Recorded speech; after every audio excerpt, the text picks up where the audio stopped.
Good evening, everyone. I would like to welcome you to the 2020 Chisholm Area Chamber of Commerce Candidate Forum. On behalf of the Chisholm Community Education and the Chamber of Commerce, my name is Shannon Kishel-Roach and I'm the director. For this evening's candidate forum, the school board candidates will begin, followed by a brief intermission, and then the city council will begin. At this time, I'd like to introduce Mr. Steve Potts, who will be serving as a moderator and timekeeper. Mr. Potts is a history and political science instructor at Hibbing Community College and has served as a moderator in many candidate forums in our area. Each candidate was informed of the format for the forum, but not the questions that will be asked. Each candidate will have up to 2 minutes for an introduction. Each candidate will be asked predetermined questions as time allows, with different questions for the two groups.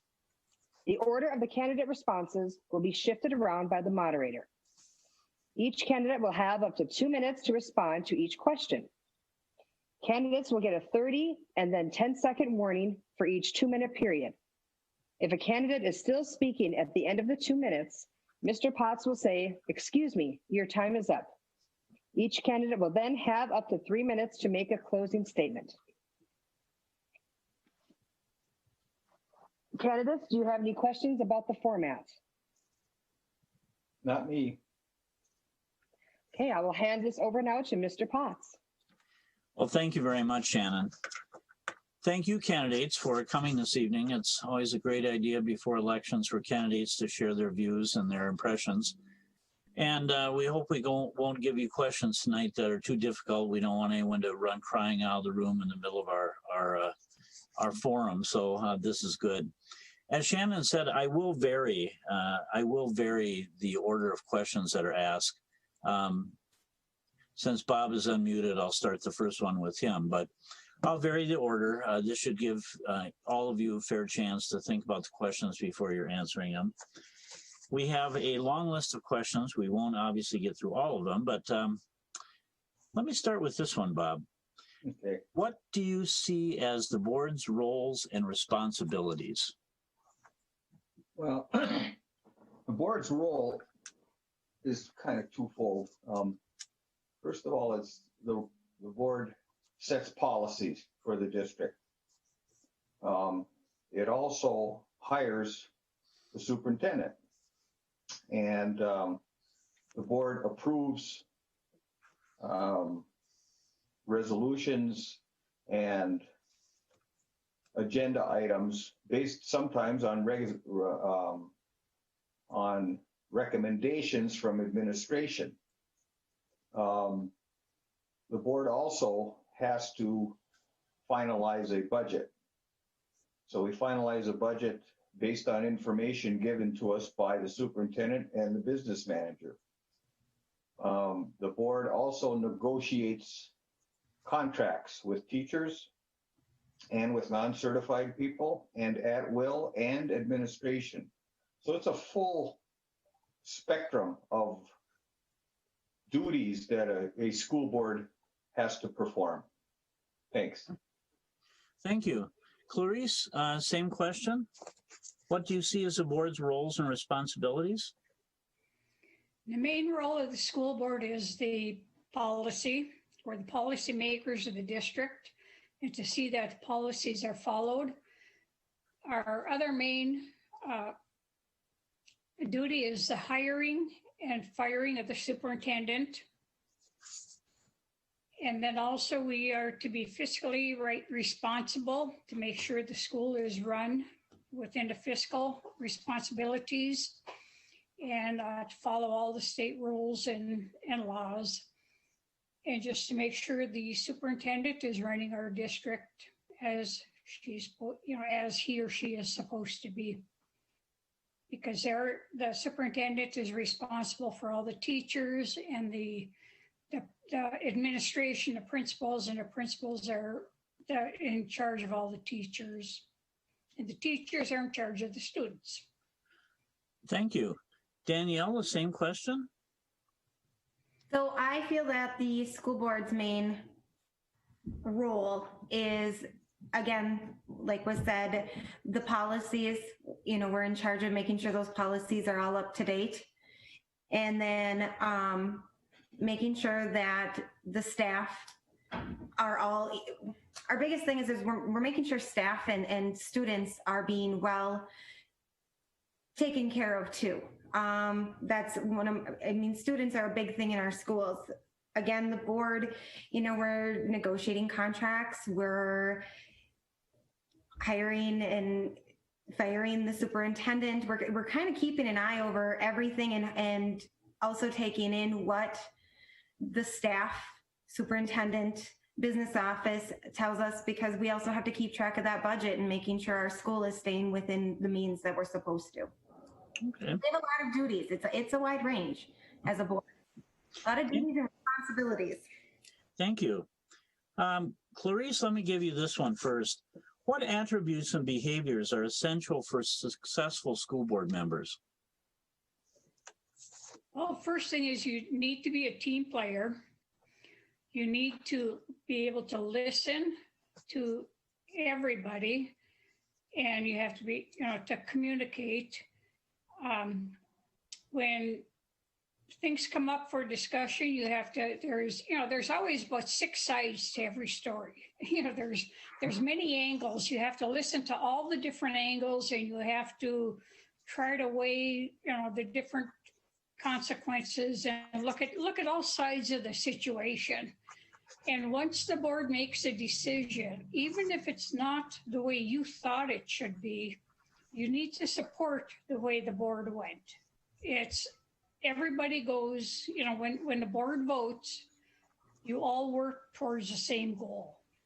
Even if it's not your initial thought, if I thought things should be one way, but we all agree in consensus on one thing, then you forget your own ideas. You all work towards the same common goal. There's been many times, where we all have a different idea, but we talk about it and we discuss it, and we do come to a consensus, and we all work together, and we work towards that one common goal. And 99.9% of the time, it's what is best for the students and what is doable and what is best for the district. Okay, thank you. Danielle, same question. So I think that, I think you need to be dedicated, respectful, open-minded, and you have to be goal-oriented. I mean, at the end of this, as a school board, we all have one goal in mind, and that's to keep our district going, our students happy, the teachers, the staff, I shouldn't just say teachers, all staff happy. So the big thing is goal-oriented and working well with others. Okay, thank you. Bob, same question? Well, when you run for school board, don't run because you have an agenda. Because there's 6 of us on this board. And if you have an agenda, like you want to see something happen and because of something somebody told you, you have to convince the majority of the board that it has to go that way. So not having an agenda, being open-minded, being fair, be fair to your staff, be fair to your administration. When you see something wrong, speak up. But there's a time and a place to speak up. So I always think that if you're reasonable, people will respect you. And if you're not reasonable and you come off like a bull in a china cabinet, that you're going to get your way no matter what, you're going to run into some pretty stiff resistance. So I just think being fair, don't run because you have an agenda, and understanding where everybody's coming from, because like Clarice said, you get 6 sides to every story. So, and understanding that is very important to holding the line or giving a little bit in order to get a little bit. That's the way it should go. Thank you. Gee, Bob, you just shot down one of my future questions, but that's all right. Oh, sorry. Danielle, let me give you this one first. How would you handle the requests if approached by an individual or special interest group? Well, again, I'm one board member of 6 people. So I can't just give an answer and make that's what it's going to be. I have to bring any request to the board, and we need to present it it needs to be presented, and it needs to be voted on as a group as to how we're going to proceed. Okay. Bob, same question? Well, it's, Danielle's correct. We're one of 6. And somebody can come to you with an idea or a proposal for a program or something like that.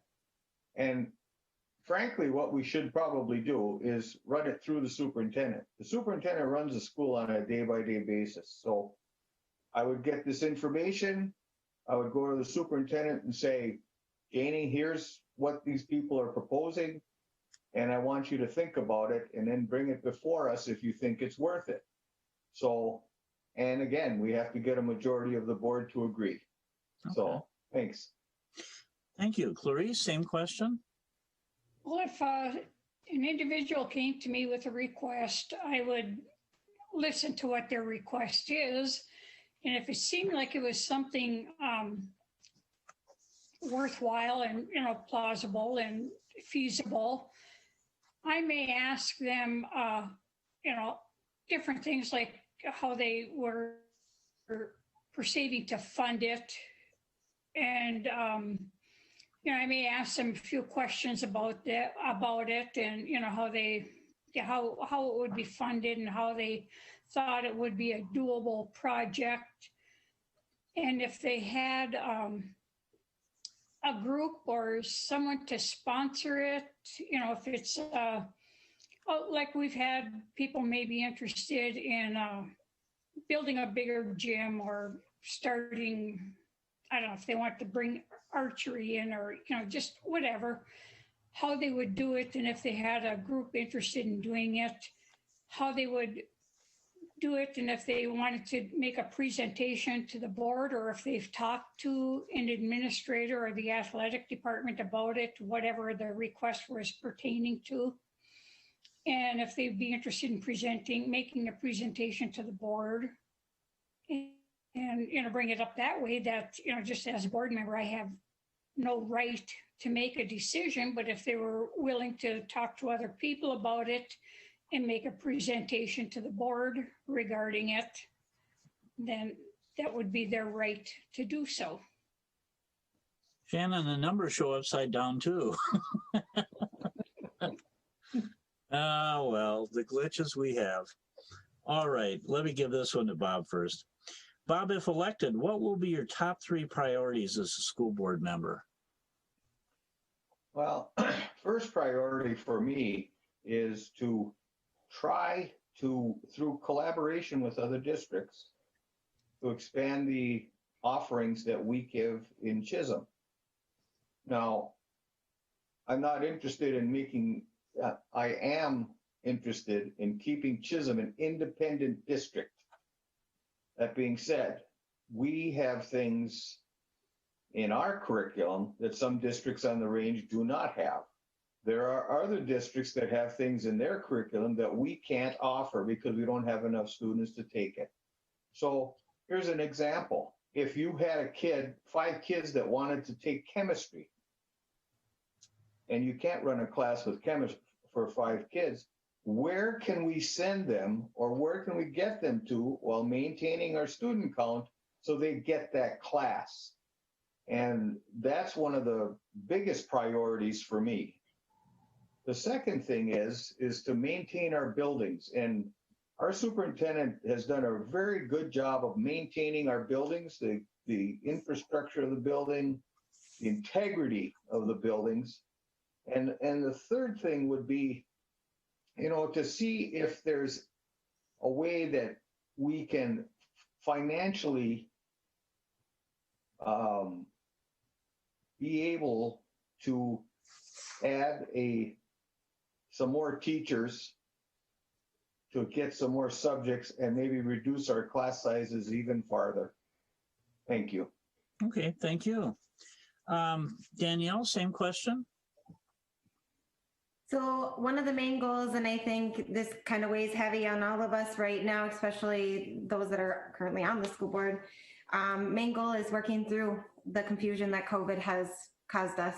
I mean, that is where we need to, that's what we're dealing with right now, and we're going to have to continue to deal with that even after the election. And just having a better idea for the parents, the staff, the students, exactly this is what we're doing, this is why we're doing it, and not having so many different things out there.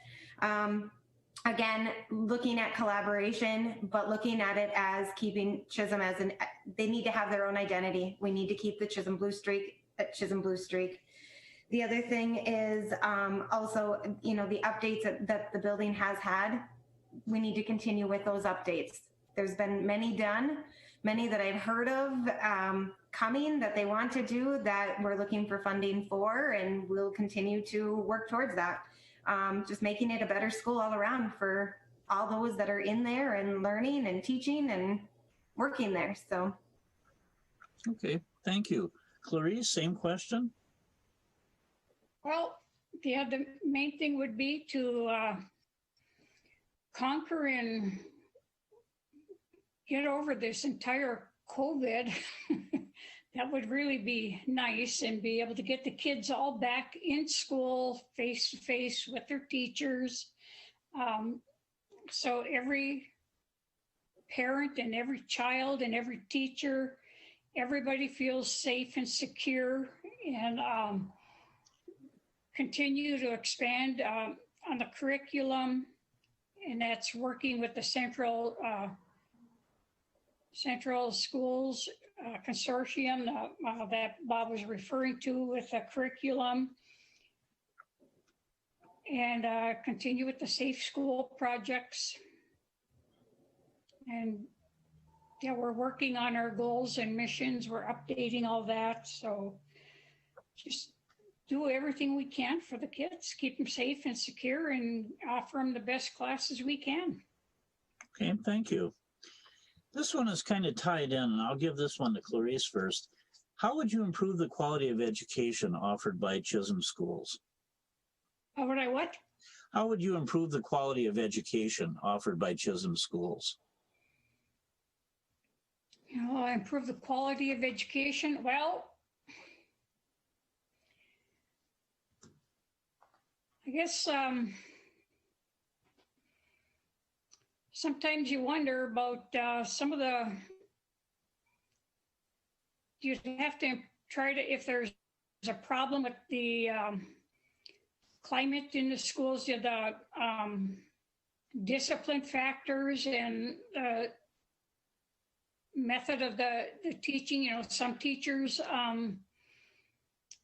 have the experience and have control of their classrooms and are good teachers. Other teachers maybe are not so good. We've been working on our policies. We reviewed all of our policies in the last year.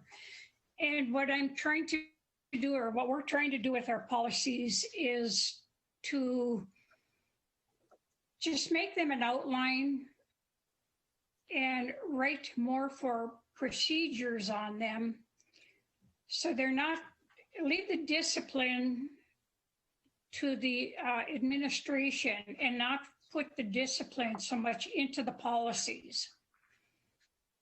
There's a certain place for discipline, and that should be with the administration. It shouldn't be hardcore written into the policy. So we have to be a little bit more flexible, and we have to work more with the special ed kids. I'd like to see that whole special ed program reworked and things like that. We have to work more with the students, and I think we'll get a better quality. Okay, thank you. Bob, same question? Well, first thing I want to say is we really have some great teachers. We absolutely do. And I just want to say that in all of this frustration and dealing with COVID, and whether we're distant learning or whether we're face-to-face, or they have done a marvelous job of pulling this thing together and coming in there every day and doing what they're supposed to do. Now, that being said, Clarice makes a good point about the special ed program. The special ed program involves paraprofessionals or paraeducators. I think we need to use them more in the classroom with students, and we need to balance out the caseload for the paraprofessionals. I don't know if we can do a better job with the quality of it, but you have to be able to get to students. You have to understand what gets them going. What can you do to reach them? And our teachers do a very good job. The majority of them are great. But the special ed department, I think, just needs a little bit of tweaking. And so that would be one of the directions I would go, just to help those students that are less fortunate. Thanks. Thank you. Same question, Danielle. So as a parent with 2 children in the school district and seeing what they have accomplished from March until now, and personally actually dealing with this, I'm going to say hats off to our teachers.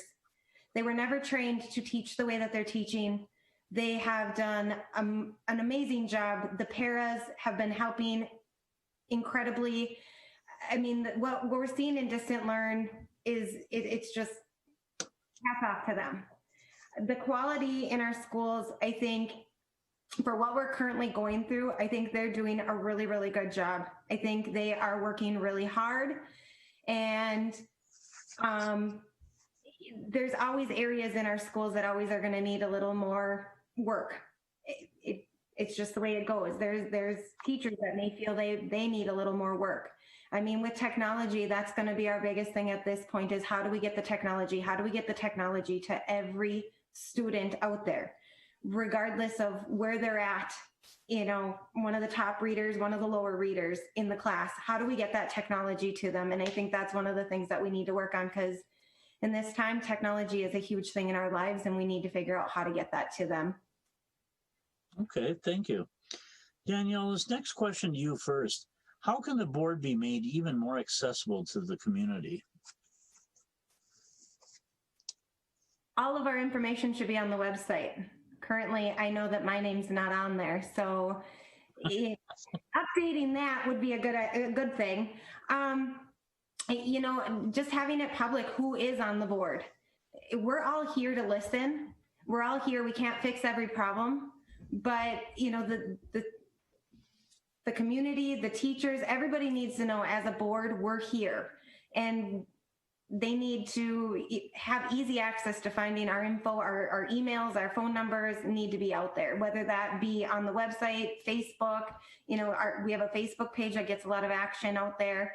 So just having it known. I mean, how many people know who's on the school board unless you really dig for it? So having it known who's actually on the school board and having that open relationship so that they will contact us.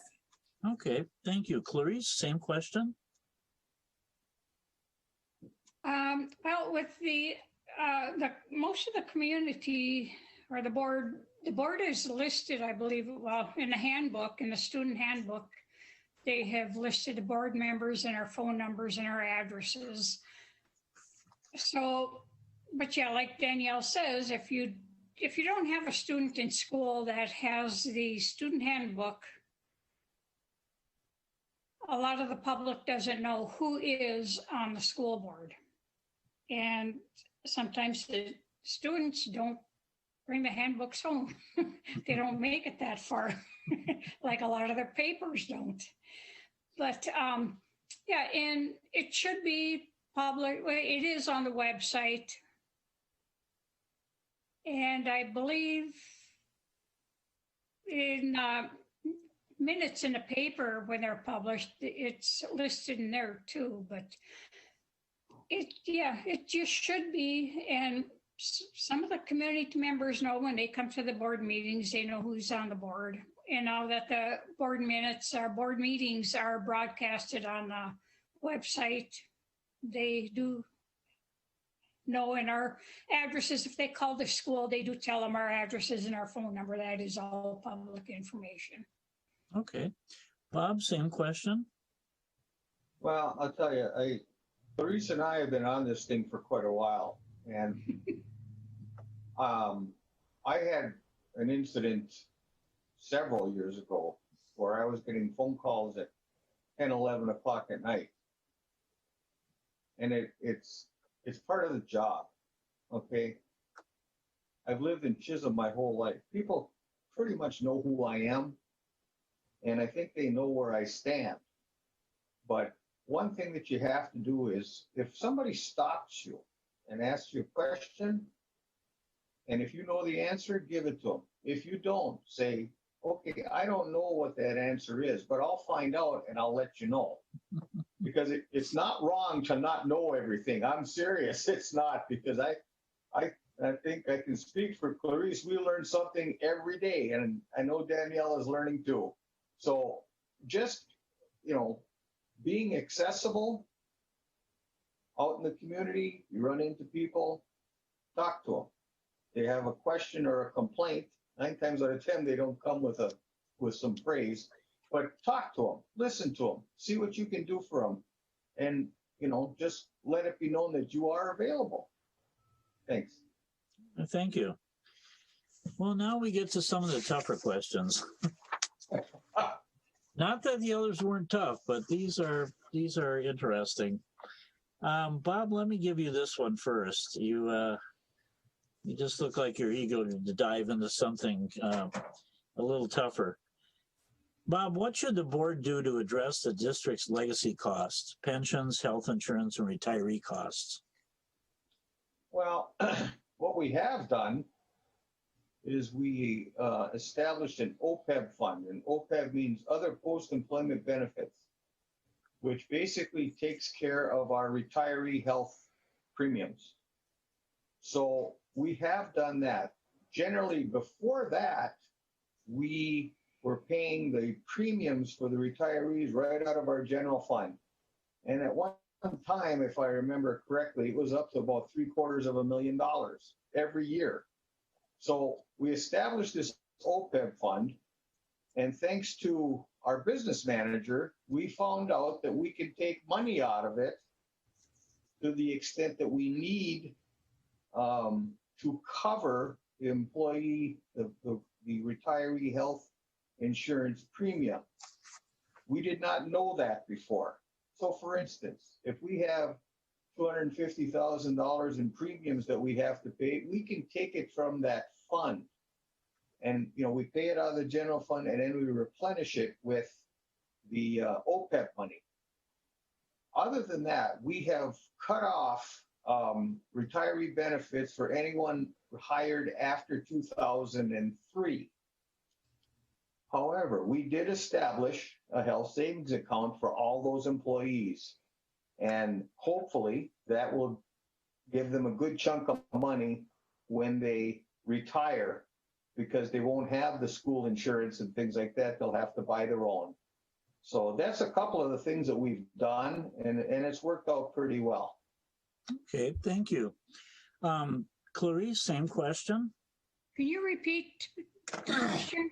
Sure, Clarice. What should the board do to address the district's legacy costs, pensions, health insurance, and retiree costs?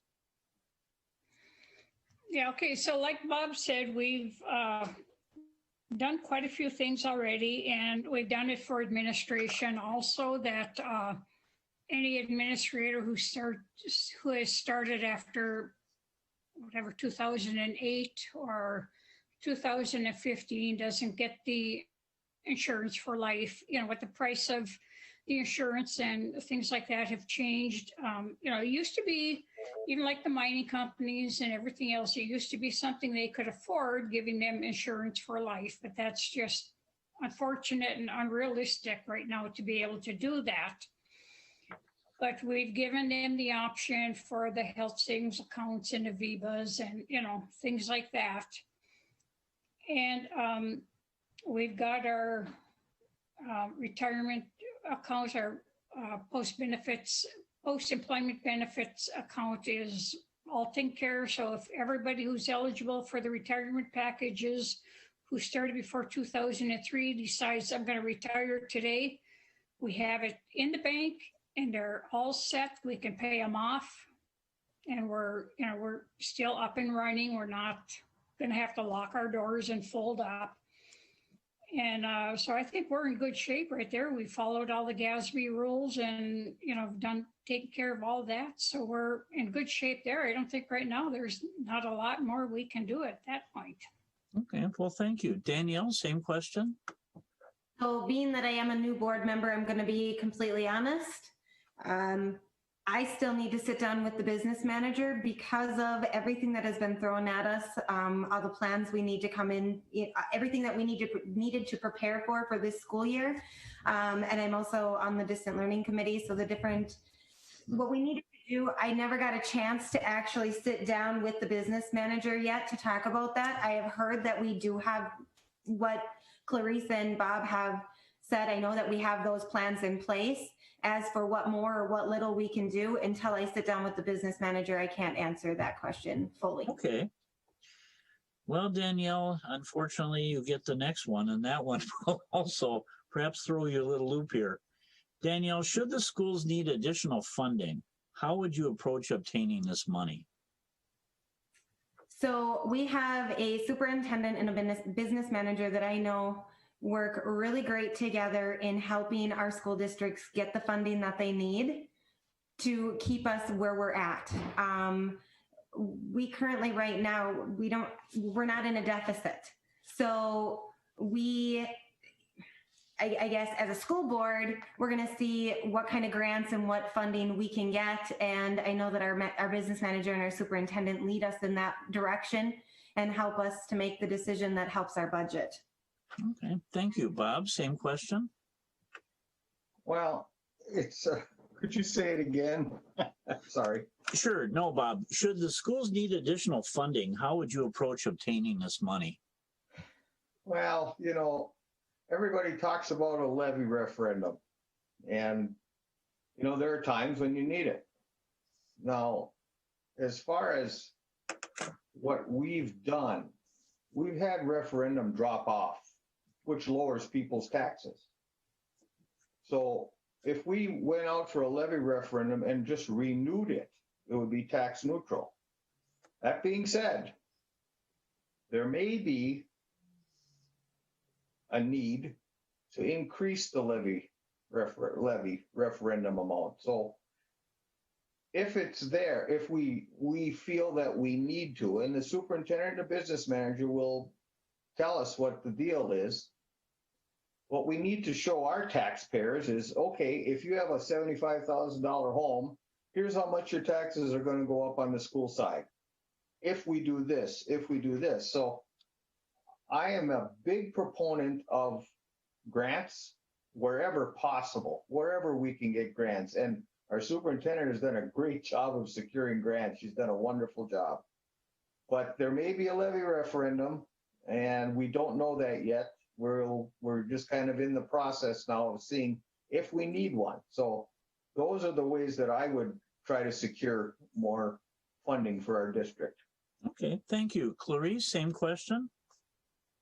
And just like Danielle said, we have our business manager and superintendent work very well together. And Bob indicated we have the levy, which we have, parts of it drop off, and we would just continue with that because that is tax neutral.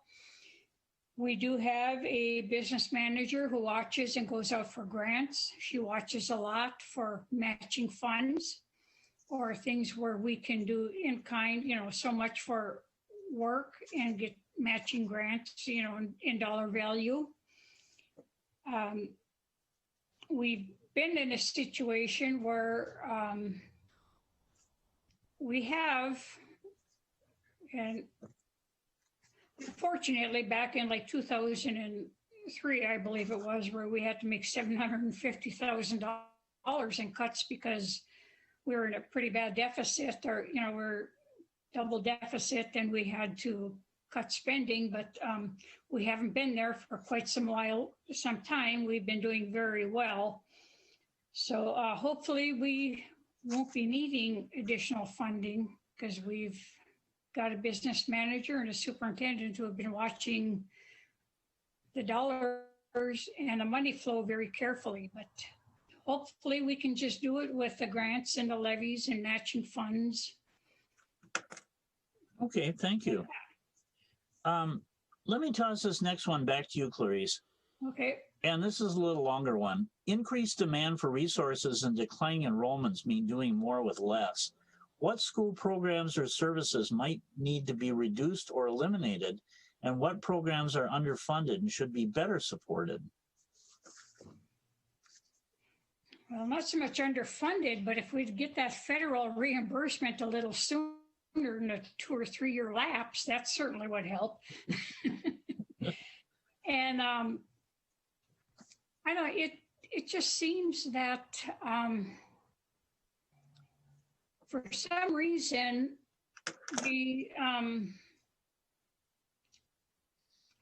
I've been having a real problem, and I'm struggling a lot with the special education program in our school. And now we're running into a lot with the Northland Learning Center. They're looking at changing their, in Virginia, they're looking at folding up and looking for some different options for people to run that, or, you know, to sell the James Madison building or something on those lines. So that's going to be a problem there with students who attend the Northland Learning Center. So it's really tough, and like trying to do more with less is a problem. Declining enrollment.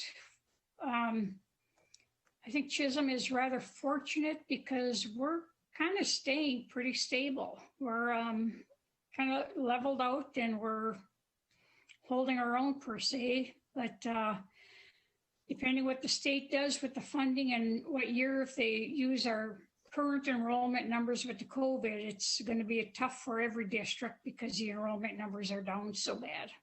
Yeah. Danielle, same question. Again, I'm going to hit the two topics that Clarice kind of brought up, was the declining enrollment. A lot of what we're seeing, especially this year, has to do with COVID, unfortunately. We've got people that have opted into, you know, homeschooling, things like that. And, you know, our funding is based off from numbers. So as long as that's not held against us this year, we should be all right. If that's held against us, we'll have to look at things. The Northland Learning Center is looking at either moving or having to purchase a place, which is going to cause some kind of, you know, something, you know, some kind of financial there. And special education, we need them. You know, we need to keep that for the kids, and special education is a big thing in our schools. So I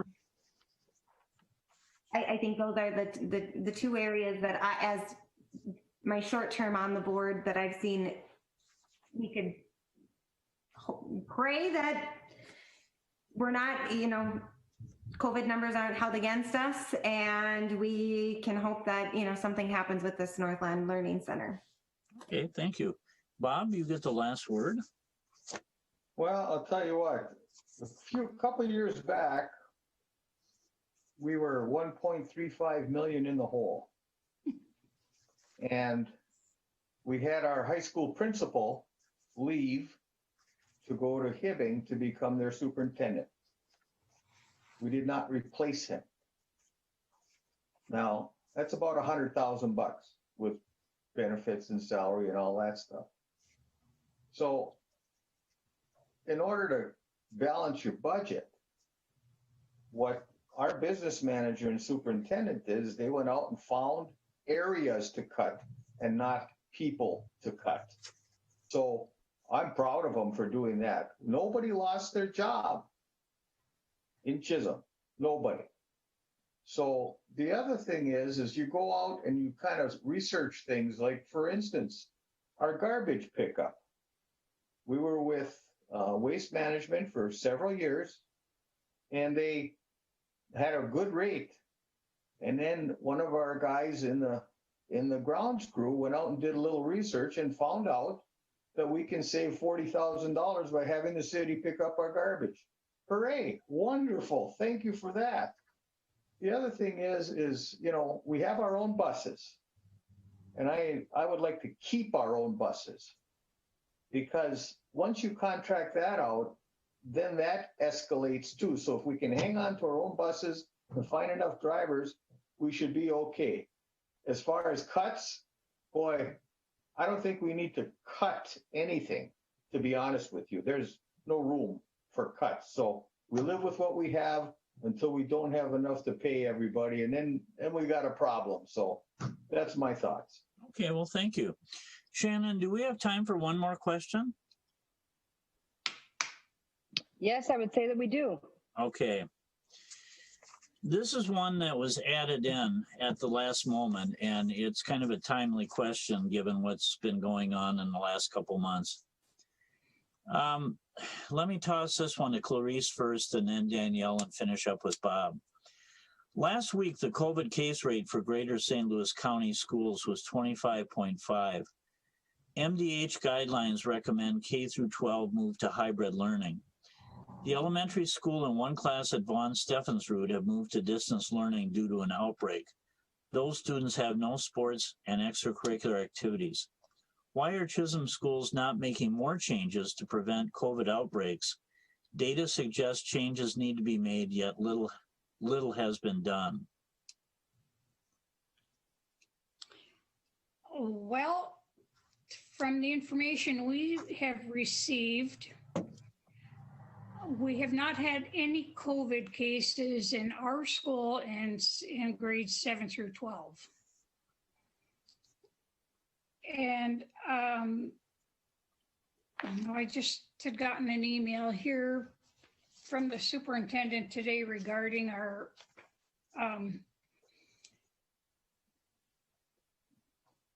regarding the elementary in Von Steffensrud. I believe it was the early childhood will be going hybrid, I believe. I don't have my email here with me, but there was one of the grade levels, there was some COVID in there, but I know in our high school, our 7 through 12, they are not going hybrid because there has been no COVID in that building at all.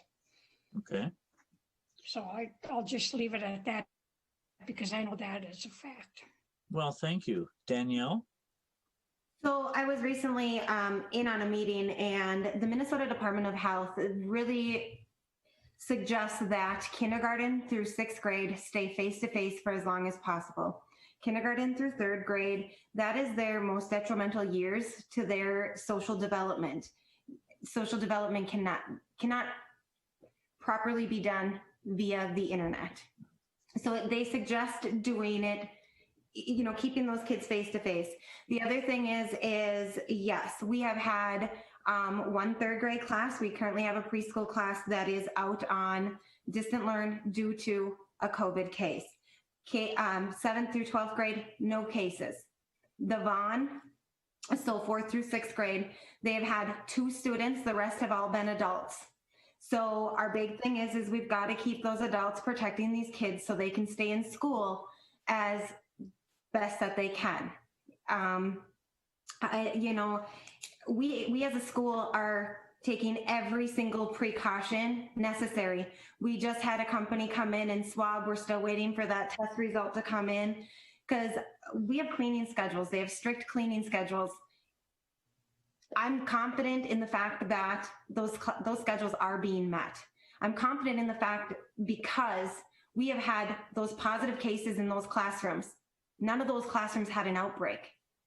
Just the kid got it from home, brought it to the school. We didn't have an outbreak in the school. So we're following what the Minnesota Department of Health is telling us we need to do. We look at the cases in our buildings and where we're at, and that's currently why the one building is on distant learn. So we can only do what MDH is telling us to do. And when a building goes on distant learn, no sports for 2 weeks also. Bob, you're up. Yes. Okay. Well, everything that Danielle and Clarice have said I agree with. But here's the dilemma that I have. You have a contact in a student, but you don't know that student has COVID. But 5 days later, you find out that they did. Did they have it when you had contact with them or not? There's the confusing thing. The second thing is I've been in the buildings. I've seen what our guys are doing. They're doing a fantastic job of disinfecting, cleaning. I mean, I don't think these buildings have looked that good ever. And so I want to compliment them. They've done a great job. Where my dilemma lies is when you have a case in one class, but you shut the school down, the whole school. I don't understand that. And I think some of the parents are concerned about that. Let's put it to you that way. And it does affect the sports. So I guess we have to try to figure out what affects the students the least and try to figure it out. Now, we're probably going to go to hybrid. I get that. So if we go to hybrid, I think that'll simplify things, less complicated, and the district has a plan to go to hybrid. So I think that'll work out better. Thanks. Okay, thank you. Well, we have reached that point, ladies and gentlemen, where we have our closing remarks coming. So, Danielle, you get the first 3 minutes. Ooh, being the first one. So just closing, I'm looking forward to the election, and I'm looking forward to the votes and seeing where, numbers come. Obviously, we know there's 3 open seats. There's 3 of us running. Chances are pretty likely here. So I'm going to continue what I've started doing. I've gotten involved. I am an advocate for the students, the kids, the teachers, the staff. I want to see Chisholm keep running as smoothly as it has been, especially during a pandemic. I mean, we need to all be involved, not just me, because now I'm on the school, I've joined the school board. As parents, we need to be involved, and we need to be there for the staff and our kids, because we're all going through something that never in a lifetime would we have ever thought we'd see. And so I'm going to continue to do that. I'm going to continue in this next 4 years to just keep pushing to keep our district good, keeping to push it as, and we're going to keep our identity. We're going to be Blue Streaks, and that's what we are. So that's what I'm going to continue to do, and I'm going to continue to listen. I've gotten lots of phone calls in my short amount of time on the board currently. I like getting phone calls. I like when people stop in my office. Let's talk. Let's, if there's something that we need to talk about and take care of, reach out. I'm here. So thank you, guys. Well, thank you. Bob, let's throw it to you next. Okay, well, this is the start of my 20th year on the school board, and I've seen a lot of things, some really good, some really bad. And I'm happy that the people of Chisholm have had confidence in me to keep me coming back. And I do enjoy it through the good and through the bad. My goal has always been to keep Chisholm independent. My goal has always been to keep Chisholm financially solvent. My goal has always been to keep the tax base, the taxes on our taxpayers from the school district side of things, as low as possible. So I see room for expansion with the collaboration with the Central Iron Range collaboration with the multiple districts that we're working on. And I see opportunity for some real growth for our kids. And that's what this is all about. So when you go through this program and you have teachers and you have para-educators and you have janitors and you have bus drivers and you have office personnel, your goal is to make them as happy as you possibly can, because happy people do good work. Unhappy people do not. So if we can keep this balanced and keep going and go with the collaboration, that would be my idea of some great progress for our district, and that is my goal. Thank you. Thank you, Bob. And Clarice, you get the last word. Good. Well, like everyone, I am looking forward to the election, not just the school board election, but mostly just the whole election as a whole. I'm looking forward to it being over. But I, like Bob, I've been on the school board for many years. This is my 25th year. And I do enjoy it. I never expected to be on the board this long, but it has really been something I never knew that I would. I never expected to be here this long, but every year is something different. This last 2 years has really been something. There's been more things that I've never seen before, but some good, some bad, but it's an experience like everything. You learn something every day. I wouldn't have given it up for anything. It's a great learning experience. We need to encourage more people to try to get onto the board.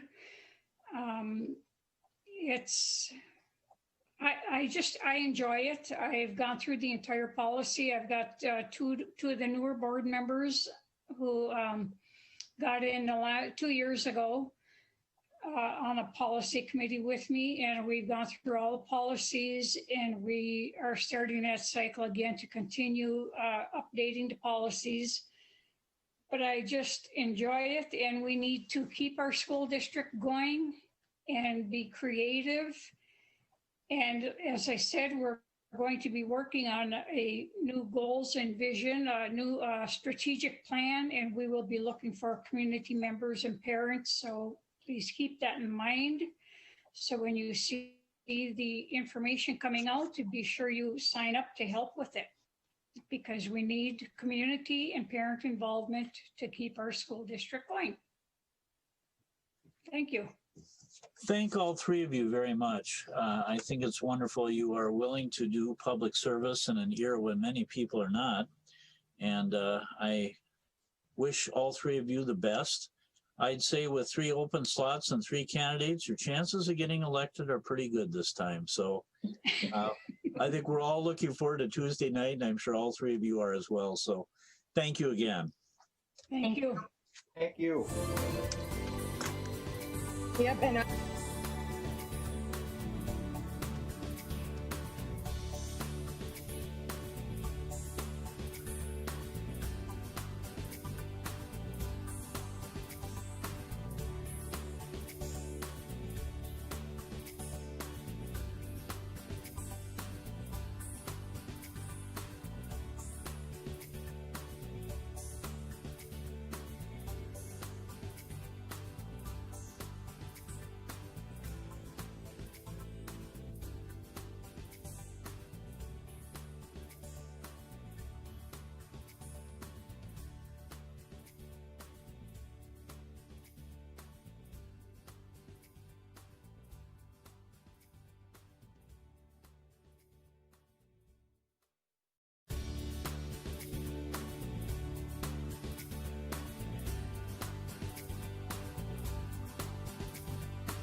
Welcoming everyone again on behalf of the Chisholm Community Education and the Chisholm Area Chamber of Commerce.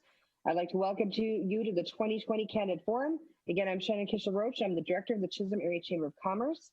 We just finished the candidate forum for the school board candidates, and soon the city council candidates will begin their forum. Again, I'd like to introduce Mr. Potts, who will serve as our moderator and timekeeper. Mr. Potts is a history and political science instructor at Hindman Community College and has served as a moderator in many candidate forums in our area. A little bit about tonight's forum. Each candidate was informed of the format for the forum, but not the questions that will be asked. Each candidate will have up to 2 minutes for an introduction. Each candidate will be asked predetermined questions as time allows, with different questions for the two groups. The order of candidate responses will be shifted around by the moderator. Each candidate will have up to 2 minutes to respond to each question. Candidates will get a 30 and a 10-second warning for each 2-minute period. If a candidate is still speaking at the end of the 2 minutes, Mr. Potts will say, "Excuse me, your time is up." Each candidate will then have up to 3 minutes to make a closing statement. Candidates, do you have any questions about this format? Sounds like we're good to go. I will now turn this over to Mr. Steve Potts and we'll begin our forum. Well, thank you, Shannon. And thank you to all three candidates for joining us tonight. One thing I want to mention, and it's something that we did at a forum last week that worked fairly well.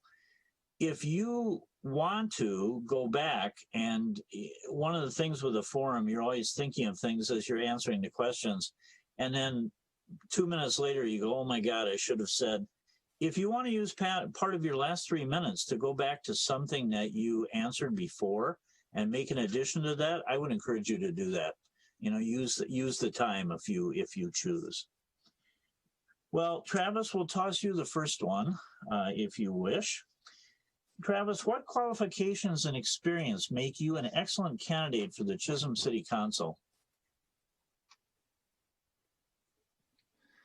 All right, thank you for that question. So I am an incumbent. I've been on the city council since I was elected in 2018. So 2019 and 2020 have been an honor for me to be on the city council. I think that we have done a lot of great things for the city. Most people know who I am, so I don't need to list a bunch of qualifications. Most people already know that. I will just say that I am on the EDA as part of the city council, which is very important to me. And I think it's one of the most important committees to be on for the city. We have done a lot of stuff aside from hiring our new EDA coordinator, Stephanie. But we have COVID loans for businesses. We have spruce up grants for businesses, utility grants. There's a bunch of stuff that goes along with the EDA. And I want to take the last few seconds of my time here to toot the new garbage system that we have in place for Chisholm. When I ran 2 years ago, this was one thing that I did run on, was that we would come up with a new garbage program and get rid of the yellow bags. And I can happily say that we have done that, and it is set to roll out January 1. Hopefully there's a question about the garbage system in here somewhere, but if not, I'll toot that horn again in my last 3 minutes. Thank you, Steve. Thank you, Travis. Actually, there's not a question on the garbage bags, but if you want to use your last 3 minutes, go for it. Cheyenne, the same question. Hi, thank you. I've always had a passion for politics. I have volunteered on campaigns and Get Out the Vote initiatives in the past. When I was in college, at Mesabi Community and Technical College, I served as the president of the Science and Math Club, as well as the director of communications on their student senate. On my time with the student senate, we also collaborated with Minnesota State Community Student Association, and we advocated for students at a state level. And then in 2018, I was able to serve on the city council after being appointed. It was one of my favorite things that I've ever done. So actually that was big part of the reason that I ran again, because I enjoyed it so much. Thank you. Jed? Hello, thanks to the Chamber and Mr. Potts and for putting this on tonight. I would say if my qualifications for getting on the city council would be, I'm a diesel mechanic at Hibbing Taconite. I understand how heavy equipment works. I know how our city operates as far as I can help with plowing, our plowing, utilities, everything else. I have a good verse on how that stuff operates. I currently serve on the PUC Commission as a commissioner. I've been there since 2016. I was part of the garbage bag system as well as implementing the new garbage system. And I'm a hardworking individual with great communication skills that can listen to our citizens and businesses to see what's best for our community. And I want what's best for our community. Thank you. Cheyenne, you get the next one first. If elected, what are your top 3 priorities for the next term on the Chisholm City Council? That is a great question. Thank you. My top 3 priorities would be to continue to work on the capital improvement projects, the city streets, alleys, those types of projects, which have a pretty good plan already in place, but just making sure that that plan is maintained. Also continuing to see that the public safety building continues to progress. I just saw that they did get some funding for that, so that's awesome. And then also continuing to support initiatives to encourage new businesses and hopefully people that want to come live in Chisholm. Okay.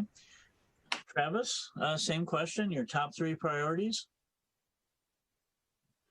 All right. Well, I will agree with Cheyenne. The number 1 priority has got to be the infrastructure, especially the roads. So 2 years ago, like I said earlier, I ran on the yellow bags. Right now, I am telling this community of Chisholm that we need a road project over the next few years to do, whether it's mill and overlay over all the roads that have yet to have been mill and overlaid, or whether we need to replace the utility on a certain road. We do run into a little bit of a conflict with some cement because a lot of our roads are concrete, which is a lot harder to deal with than pavement. So roads would be my number 1. Number 2 would be housing. Chisholm, as I've said to numerous people and numerous times, is in a boom right now. People might not agree with that because we're in COVID situations right now, but Chisholm is in a boom right now, and there's not enough housing for people that want to live here. And we need to figure out a plan to get more people to be able to live here when they want to live here. And the third thing for me would be the growth of Chisholm due to the Redhead.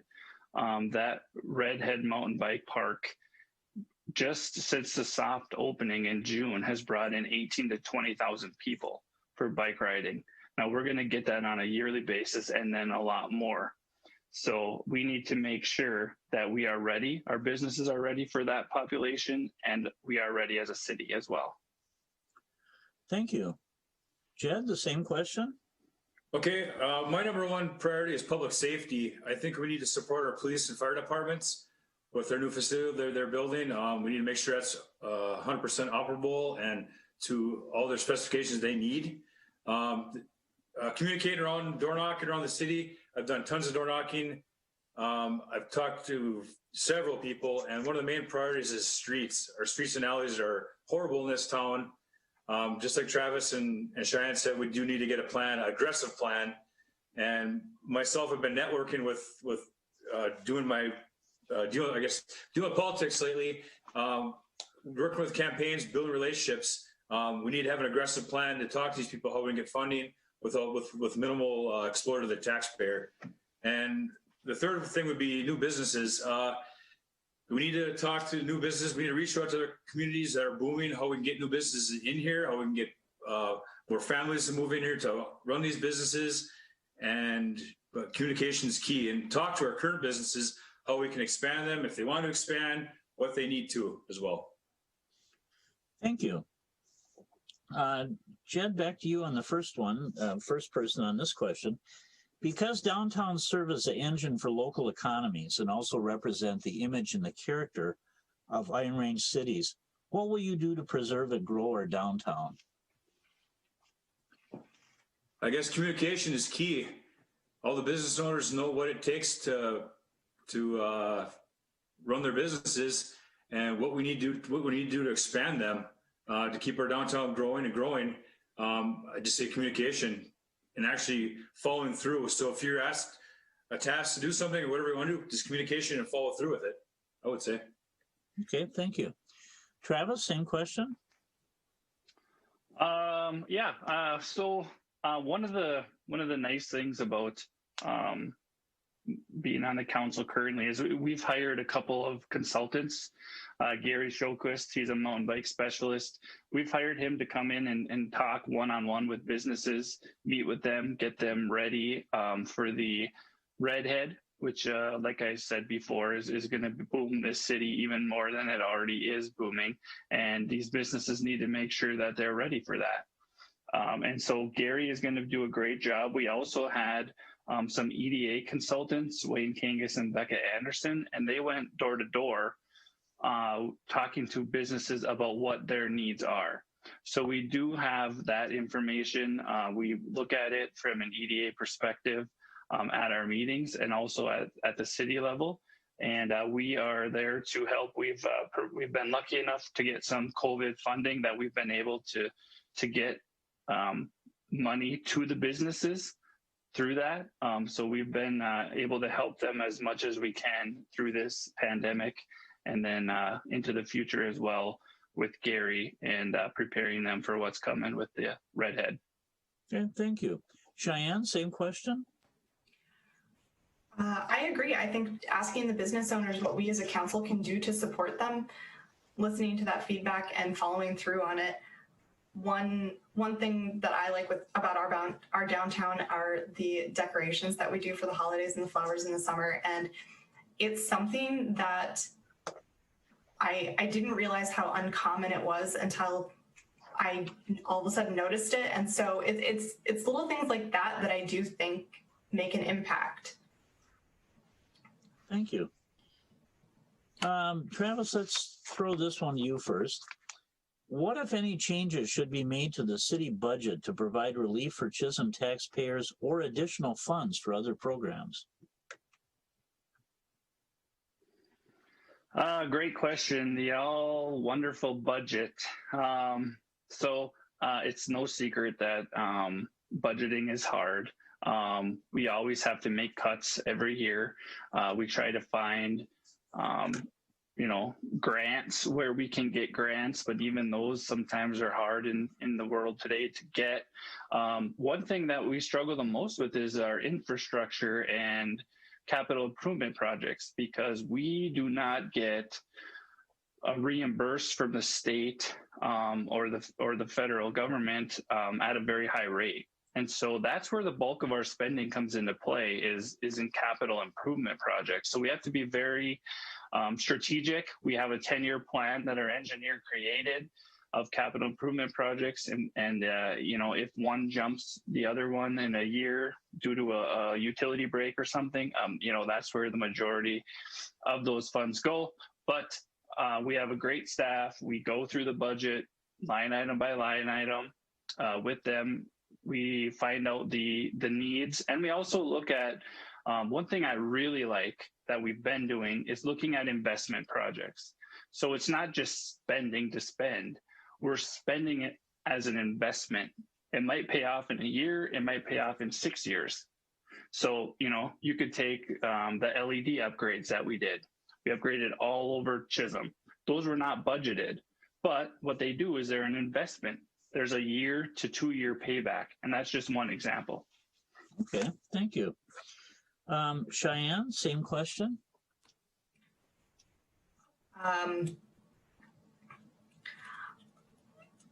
Could you repeat the question? I'm sorry. Sure, yeah, no problem. What, if any, changes should be made to the city budget to provide relief for Chisholm taxpayers or additional funds for other programs? So grants are really helpful for city budgets. We've been very lucky to have city administrators in the past that are very good at seeking those out and obtaining those for us. Continuing to seek those out is incredibly important. Those investment projects like Travis mentioned, the LED project, I'd written myself a note for that because it's projects like those that are really helpful for the budget. And then going through the budget line item by line item, it takes a long time, but it's so important because every year you are able to find areas where you can either cut spending or spend smarter. Okay. Thank you. Jed, same question? I guess I would say, as far as budgets and stuff, I would say as far as networking is a huge thing. Networking with an applicable aspect of it, of looking to St. Paul, as example, networking through other communities around, see what they're doing to make the balance their budgets better. Communication with other cities, because if we're doing the same thing all the time, do you know if it's right or if it's incorrect? Change can be good. We need to be fair to the taxpayers. Otherwise, we have one guy across the street paying $2,000 a year, and we have the guy across the alley paying $400 a year, and he drives on the same streets. We need to make sure if you invest in our community, it's fair for everyone.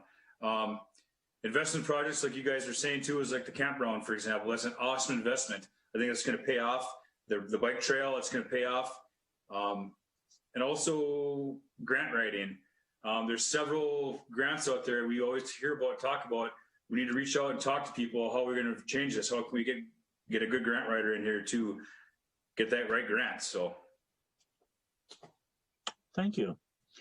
Cheyenne, this one to you first. How can we make Chisholm the Iron Range community where young families choose to live?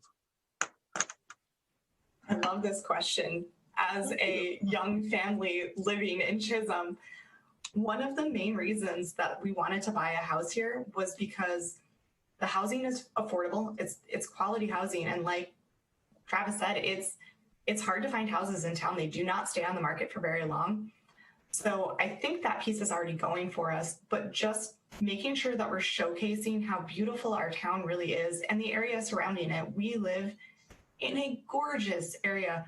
So finding ways to showcase that is, I think, our best asset for getting younger families, because it's a really affordable town to live in and it's just gorgeous. Thank you. Travis, same question. All right. I get my first opportunity to give you my slogan for Chisholm, which is the heartbeat of the Iron Range. And I say that to a lot of people, and I mean every word of that slogan that I use. And Chisholm is the center of the Iron Range. Its location is centrally located. And the things that happen in Chisholm are so community oriented. When there's a community event, everyone in Chisholm goes to it. It is unseen elsewhere. We have fun. There are new things popping up in Chisholm. The Redhead, obviously is the biggest one. It's an attractive, fun place for families to go, kid-friendly, family-friendly. And we have so many other things too. We did Slide the City in February last year, was a huge hit. Excuse me, did I say Slide the City? No, Sled the City. Sled the City was in the winter, but we also did Slide the City as a water event in the summer. So, my biggest thing is I always want there to be something for the kids to do. The last thing that we want in this town is there to be nothing for kids to do. And I believe that with our rec department and other things, especially Redhead coming in, we are going in the right direction. Chisholm is an attractive town because of housing, because of all the community events that we have going in this town. And we are very forward thinking. And so I expect that to continue for the next 4 years for the three of us that get on there. Thank you. I know about Heartbeat of the Range, Travis. You know, I'm from Hibbing, and if anybody's watching us from Hibbing, I'm going to be in trouble tomorrow. Just our city attractive is if we keep our corridors into our city attractive looking, we clean them up and make them all welcoming to families. If we like the red bike trail you guys are talking about, that's been an awesome attraction to our city, and we'll bank off that for years to come. All these little things we've done, like the sled the city. If there's other things we can do to get more the youth and families more active in the community, it's great. To keep kids busy. We also got to support our police force to make sure that we keep crime down in our city too, so people actually want to go out in the streets and do stuff. And also a big thing that Chisholm Beautification too, they have done a lot in our city to make our city better as far as putting our new what do you call it? Our City of Chisholm sign on the east entrance out there and stuff. So it's every little projects like that is just making our city upbeat all the time. Okay, thank you. Jed, we'll throw this one back to you first this time. Many communities share essential services with neighboring communities. Which services should Chisholm share, and with which communities should we be sharing? And how would you work to promote such sharing arrangements? So you're talking essential services like ambulance, fire, etc. Okay, I guess as far as essential services, I would say our fire department's pretty strong. It's a good department, and it should stay where it's at. As far as ambulance, I would have to say I would personally look into that and see how that's operated, where the funding goes, back and forth there. I think our police force is doing great. We also took on Buell as well, so I think that's a good opportunity for our city to generate more revenue and stuff from the city of Buell and that. I guess that's all I have. Okay, thank you. Travis, same question? Yeah, great question. So currently, Judge, correct. Currently, we do parent share partnership with our police department with Buell. That just finished its first trial year. Went really well. Buell is happy. We're happy in Chisholm here. So we just signed a contract to continue doing that for another year. I know that our fire department has been working with other small cities like us and neighboring districts to look at the potential of doing some parent sharing. And one thing I want to mention too is what I consider as an essential service too is our garbage and our recycling. Mm-hmm. And so we are looking at, we did parent share our recycling with Balkan. That has been a great thing for us. And then we are looking at parent sharing our garbage with Buell as well. So I think we're headed in the right direction when it comes to pairing and sharing. I think for small towns to survive, that needs to happen. And we're taking a proactive approach by doing that. And I think we'll continue to do that. Thank you. Cheyenne, same question? I had actually written down that one of the assets of Chisholm was that we have our own police force, fire, EMS, garbage, those types of things. When we were looking for a home, that was something that was important to us when looking at communities. So I agree that it's great that we have partnered with Balkan for the recycling, and I would like to see that continue. I'm glad that it's going well to share with Buell the police services, and then I would be excited to see what we could do with the garbage. But I think that overall we're doing pretty well and just continuing to be, like Travis said, proactive and looking at ways that we can improve that while also keeping our own, because I do think that it's a selling point for people. Thank you. This is one that's asked in many forums across the state, including quite a few I've been on recently. Toss it to Travis first. How should the city council address the city's legacy costs, pensions, health insurance, retiree costs, etc.? I forgot I had to unmute. Good question. One thing that we have done, and I can speak to this just because I've been on the council, is as far as retirement goes and healthcare goes, I know that we've changed the way we negotiate with our employees, and we've made the health benefits a lot better and more attractive, not just as an employee when you get hired, but also as you retire. So I know that was one thing we struggled getting people to become employees for Chisholm, because health insurance was a steep increase. You know, it was a lot of your paycheck. So since we've reversed that, we've gotten that taken care of. So I think that going forward, we have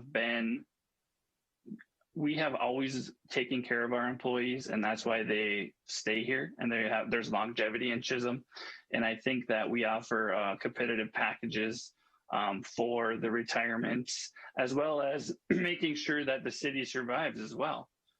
So there's no, we would never be in a position right now where we would need to dip into any health reserves, any cuts as far as retirement goes.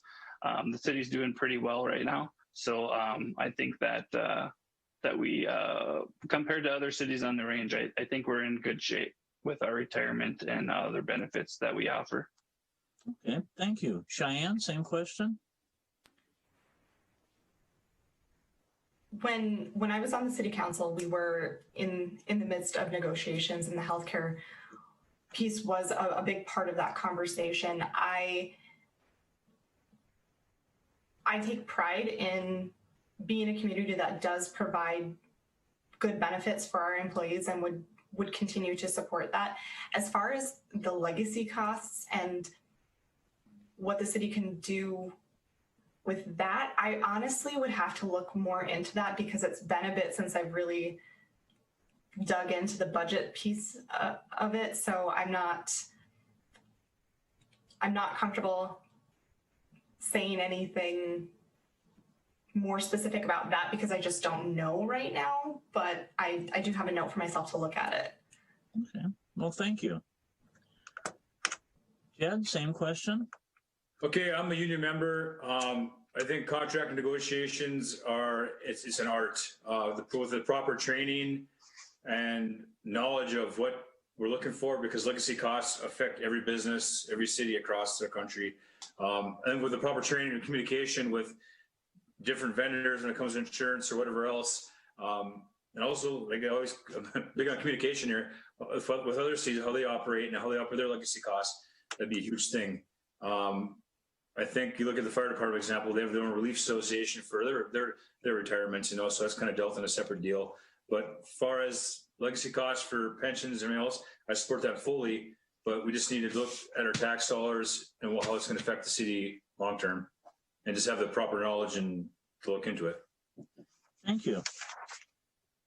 Oh, one of my favorite questions. Cheyenne, you get this one first. If the city requires additional funds to operate, what would you propose as funding sources? Grants, always look for grants first. That is our best resource, our grants. And there are so many out there, and it's really overwhelming. And the people who can search for and write grant applications are magicians as far as I'm concerned, because it's tough. And I didn't realize how tough it was until I was involved in city politics, and it's very specific, but grants. You know, you're talking to a grant writer in my other life. Jed, same question. If the city requires additional funds to operate, what would you propose as a funding source? I guess the first thing is we need to have minimal exposure to the taxpayer in our city. I mean, our taxes are high enough in this state the way it is. Like Cheyenne said, grants are a huge thing. We look at our large corporations in our area. We're surrounded by mining companies.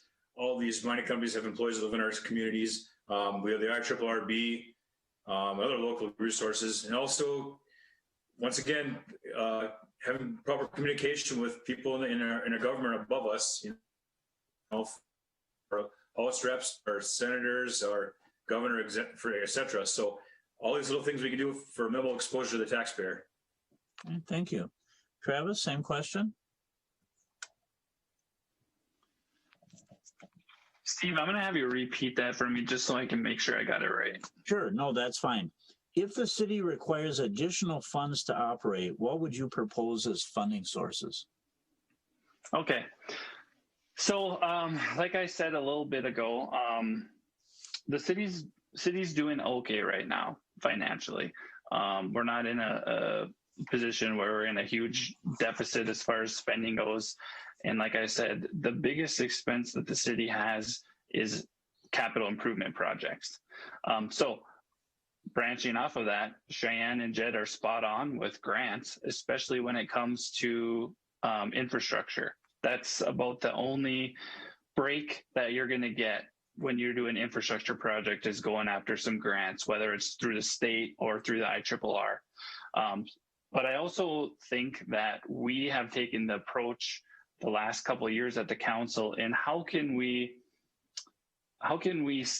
continue to fund what we want to fund, but we don't bring any money in. And so that's really where the purchase of the campground came into play. That was a big spot for me, and the council was on board with it. But in order to keep spending, you have to bring some revenue in. So the campground is a part of that. As I said earlier, the LED upgrades that are investment returns, the garbage system, especially if we start pairing and sharing that with Buell and maybe other outreach cities, that's going to bring revenue in. And our police partnering with Buell, that's a revenue stream for us. So we're not, the city's never going to make money, but if we can bring money in, it gives us more flexibility to fund other programs and other departments that have needs. Thank you. Can't get this to be quiet. Travis, toss this one to you first. What can the council do to improve high-speed, reliable, and affordable internet access in Chisholm? Fantastic question. So glad you brought that up. We just submitted a grant to the federal EDA that is going to total around $1 million for a wireless mesh network that the backbone will be right on Main Street in Chisholm, and it branches out to cover the city of Chisholm with the plan and the hope that we can reach out into Balkan. But if we were lucky enough to get that grant and get it approved, that would be a huge asset to Chisholm as far as a wireless network go. It would allow for anyone in Chisholm to be able to plug into that network. As far as the Redhead, you could get internet out there while you're on the trail. Going out towards Balkan, you could get internet up that. So it covers our whole city. So we're working on that right now. We're also working on getting more Wi-Fi availability, especially in the city buildings. I know that Larry has Wi-Fi down at the garage now. We're working on the Wi-Fi in City Hall. And we also are just waiting for the tower to be finalized up on our water tower, but AT&T did put a 5G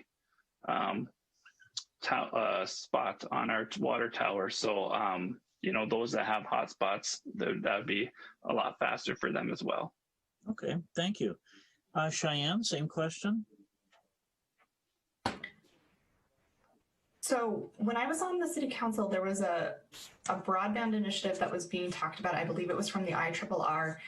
So just continuing to support seeking out resources such as grants to get broadband.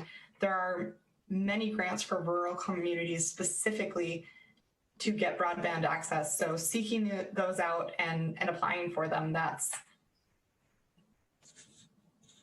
okay. Jed, same question. I guess what What Travis is saying is great. I never knew about that internet project. That's great. Door knock around this town. Our internet right now in our town is horrible. MediaCom, CenturyLink, due to all this distance learning our children have had to be doing, and our internet's a necessity now. It's great to hear that's going to be happening because we have all this this cable is trenched all around our community, and I don't know if it's hooked up to our community or not because I've heard that and then it's hooked up to that trenched internet is supposed to be super fast and will do all of our needs. So that's awesome to hear.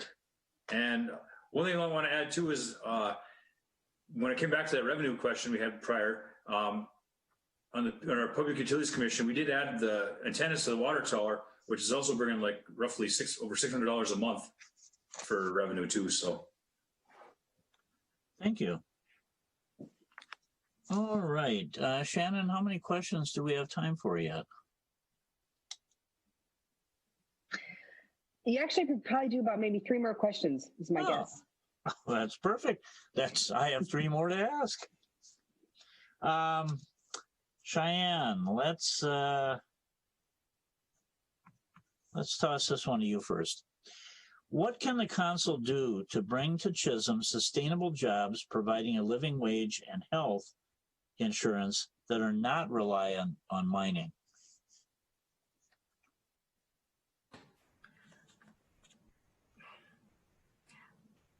I think, as I've been saying, just continuing to support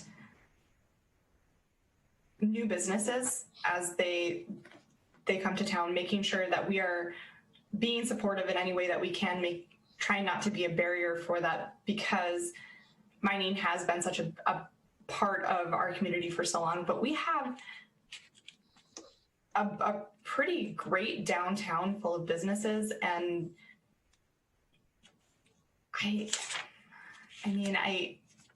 I don't know what we could do differently necessarily, because I think that we're doing a pretty good job of it already. Okay. Ed, same question. Can you please repeat the question?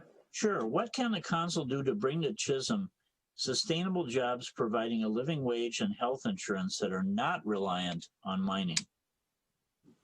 I think the biggest thing is communicating with businesses, large corporations outside of the area, and see if they can come to Chisholm. It'll help our tax base out. It'll help our communities out. Reaching out. I don't know if we in the past have done that, but I think we just need to take that next step, saying, I'm going to go for a weekend out here. I'm going to set up appointments with other companies and see if we can expand northern Minnesota, and we can make Chisholm that destination for them. Just take that step out of your comfort zone and see if we can do it. Okay. Travis, same question. Thank you. So I'm going to refer back to the Redhead. The Redhead mountain bike trail has the potential to bring in a lot of business for Chisholm. So you're looking at more housing. Well, that's construction jobs. It might be Airbnb. So you have jobs where you're going to have to hire people to clean those, get them ready for the next people. You can look at, we have some businesses in town for sale that would be hopefully attractive to someone that maybe has a business at the Tioga Mountain Bike Park.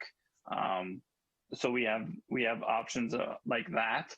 Daycare is obviously a big issue. So one thing that you need to do is go to your big businesses like Delta. You need to say, what do you need to keep you here? Daycare is the number one thing. So we're working on that. We know that we have a need for a clinic in town as well as daycare. So there's, potential projects already in the works for that. And then one thing that I really like, and this just worked out for us, we just had a Aspen Grove in Chisholm. They're building a second site right across the street from their current one. Well, we sell them a lot for $1. Well, that's pretty cheap if you're looking to build. We want that business to come into town. And so I think that the city, Cheyenne mentioned this earlier, the city I think they're doing a good job. We do offer incentives, that's lots for $1. and we take care of our businesses and hope they expand as well. Okay, thank you. Jed, this question to you first. Assume it is the year 2024. What will be different in Chisholm if your goals for the city are met? I guess number one thing, communicating around, door knocking around this town is our streets. I want to see an aggressive plan that our extra vehicles can drive smoothly across every alley, every street across town, number one. Number two, more businesses and more housing, like Travis and Cheyenne said too as well. We need more. We need younger families to move in this community. Younger families mean piggybacking on businesses and supporting our school more, because we need to support our school big time, because our school is number one. And if we don't have our school in our town, you can pretty much say goodbye to our town. So we need to protect that asset as well. It's huge for our town. And thank you. Cheyenne, question to you.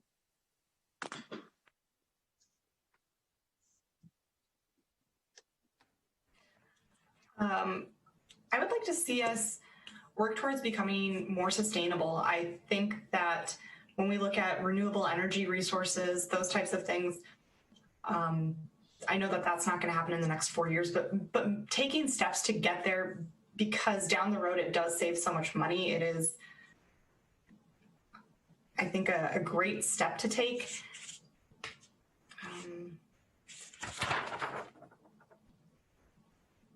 I lost my train of thought and forgot the other things I was going to say, so I'll write myself some notes and cover it in my last 3 minutes. Sorry about that. Have your last 3 minutes, yes. Travis? All right. So as I said earlier, my big thing right now is roads in town. And by 2024, there's no reason that every road that has not already been mill and overlaid isn't mill and overlaid by that point. So roads would be number one, without a doubt. That includes alleys, not just roads. So roads and alleys. Housing would be the second thing for me. I think by 2024, there's no reason that we don't have additional housing development in Chisholm, as well as programs that not only attract people to town, but attract people to build in Chisholm. That builds your tax base, it increases your population. When the census comes around, it helps because of funding is determined on the census. You get over that $5,000 population number, and you get more money for the government, especially when it comes to roads. So we need to keep pumping that up. And then the last thing is, which I believe that we've been doing, and that's a lot of forward thinking, investing in the community. And I go back to the campground, our garbage system. They're all investments that are going to pay back the city over years to come. So all those things combined, I think 2024, I hope that I'm on the council. I hope that that's the last year for me. My 2 terms would be at that point in 2024. And I hope that what I want to accomplish is accomplished by that point. Thank you. And I believe my boss here, Miss Shannon, will give me time for one more question. Gotcha. Toss this one to Cheyenne first. How can the Chisholm City Council best support the city's public safety departments, police, fire, emergency, and EMS, in their efforts to ensure citizen safety? I think that our communities, police, fire, and EMS are doing a great job. I think that continuing to make sure that we train them. I know that is something that our chief of police and our fire chief have always had a value on, and just making sure that we continue. Making sure that we continue to support those training opportunities. And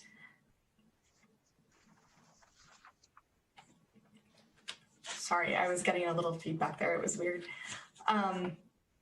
So making sure that we just encourage those training opportunities and listen to our community members when they have thoughts on what we could do better. Okay. Jed, same question. Can you repeat the question one more time, please? Sure. How can the Chisholm City Council best support the city's public safety departments, police, fire, EMS, in their efforts to ensure citizen safety? I guess proper communication with the police department and the fire department, trying to meet all their needs, whatever they need, as long as we can afford it. And also, with our new building that we're going to be building in the future, truck rotation from, say we move an engine out to Balkan and move a tender back into our new building, vice versa, will improve our ISO rating, which will overall be better for the city of Chisholm and Balkan itself. So ISO rating is a huge thing for all of our property insurances, for example. Thank you. Travis, same question. Yeah, we're, one thing I'll toot the horn of Chisholm is this community takes care of its public service. There's support in this town for the fire, for the police, for the EMT. People of Chisholm back those hands down, and they do a great job for us. So thank you to all of them for that. As far as continuing to support them, we do a great job of supporting them.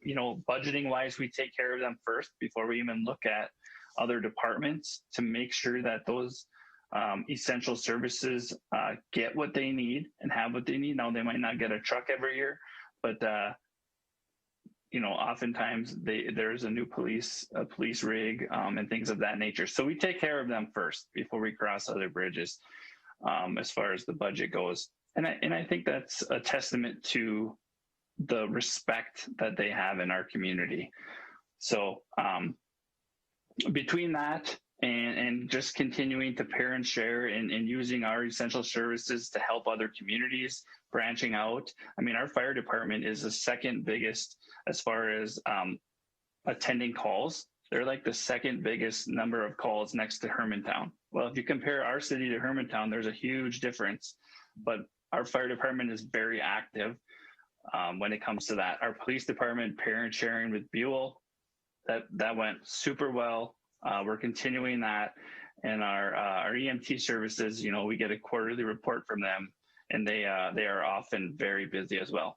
So just supporting them and knowing they have our support is a big deal for them. Thank you. Well, ladies and gentlemen, it has reached that time in the evening when we get to do closing statements. Jed, why don't you go first? You have 3 minutes. Well, again, thanks again for letting me participate in this debate tonight. I guess I've been a resident of this city for over 14 years. I'm an honest, hardworking individual with great communication skills that wants to what's best for our citizens and our businesses.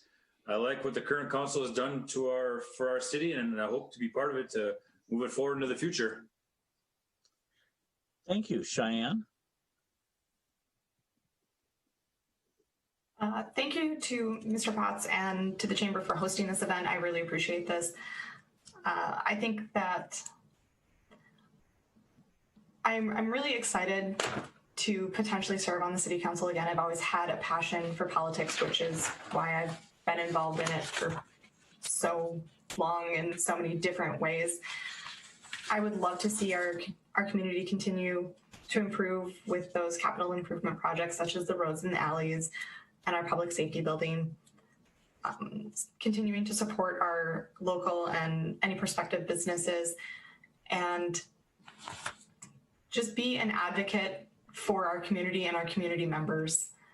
I think that that's really important to make sure that we're checking in with those community members to hear what they want, to hear where they think we can improve and do our best to do what they ask of us. Thank you. Travis, you get the last word. All right. Well, thank you, Shannon and the Chamber and Mr. Potts for putting this on for us. You brought me luck last time, Mr. Potts, 2 years ago when we were on here. So I hope that comes true again. I have been honored to be on the City Council the last 2 years. When I ran 2 years ago, we ran on change. Change is what Chisholm gave us. Since that time, we have been forward thinking. We've invested in so many different projects to better this city that we have the momentum, and we need to keep going with that momentum. We have the Redhead and so many other projects that we're continuing to work on. And I'm asking the citizens of Chisholm for 4 more years for us to continue to do that. I want you to hold me and the other counselors accountable. That's why I started my speech at the very first question talking about the garbage system. And that's what I'm going to end with as well, because 2 years ago I ran on changing that garbage system, and we did it. We came up with a brand new way to think about garbage. It's a fair system across the board, and that was our biggest thing. The yellow bags was not a fair system. This is a fair system across the board. And so going into the next 4 years, if I'm lucky enough to get on the council again, hold us accountable to the roads, keep reaching out. Tell us where you need and what your needs are and where you think we need to go. Like I said, we have the right people in place. Our employees are great. They work hard for us, and they know that we're forward thinking. They know we move fast, and they're right on board with us. So I think that everyone's in a good place right now. Chisholm's in a good place right now. I hope that I'm lucky enough to get back on the council, and that 2 new wonderful people are going to be joining us on the council, and they're going to run wild with us. Thank you, Travis. And thank all 3 of you for joining us tonight. It's always very important, I think, for citizens before an election to hear from the candidates, their views, their impressions, and what they've accomplished and what they hope to accomplish. And Shannon, if my clock is right, we actually finished up about 6 or 7 minutes early. I'd like to thank Shannon tonight. She has been absolutely wonderful this week and helping me prepare for this. Terry Hartika has been in charge of filming this for all the various venues it's going to be at. Shannon is going to tell us what those venues are, I think, in a moment. So again, my thanks to all of you. It's always fun to do the forums. And if I bring any of you good luck, that's an additional little added benefit here. So thank you. Shannon, it's all yours. I did want to quickly mention too that Marty Halverson, who was our 4th candidate, was unable to participate tonight due to a last-minute unexpected work conflict. So for the city council, we have 4 candidates running for 3 seats. And I want to thank you, Mr. Potts, for all of your hard work. You really did a great job. You carried the team on this one. I thank you for that. Of course, Terry at Mesabi Community Television. This has actually been shown on our Facebook page. We did send out the link earlier on the Chamber broadcast blast, and this will be on the school and city websites, I believe. I wanted to thank the candidates for your time tonight and participating in this forum. I also want to thank you for the flexibility of doing this via Zoom. Different way to do this, but I think it's a system that still worked pretty well. I think all the candidates did a wonderful job. I appreciated hearing about everyone's future plans, not only for our school district, but our city, our dreams. And I want to wish all of you the best of luck in the election. And I hope everyone stays safe and healthy and gets out to vote. Thank you all and good night. Thank you. Thanks, everybody. Thank you.